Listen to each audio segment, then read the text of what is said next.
Yo, hello guys and welcome back again to a brand new video. In today's tutorial guys, I will be showing you how to install Python packages inside of Visual Studio Code.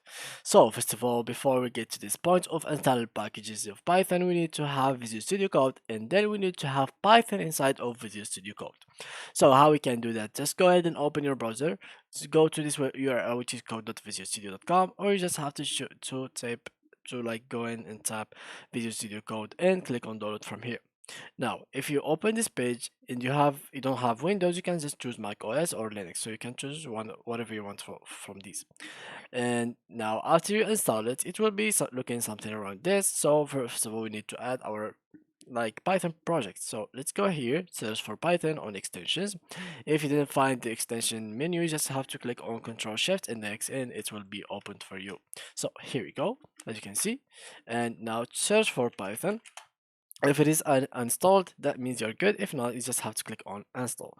Now let's go to file, new file, and then let's make a Python file. So here we go, and here it is. Now how you can actually install or import whatever package you want. So for example, you want to import package X, which is for example import, and let's see whatever name it is. I don't know, maybe this, and you really don't have it in here in the Visual Studio Code. So what you need to do is first of all you need to download this package in your PC and then download the pip extension in your PC as well. After that, go to terminal, which is going to appear in here. If it doesn't appear here, just go here and click on new terminal, which is going to be something like that.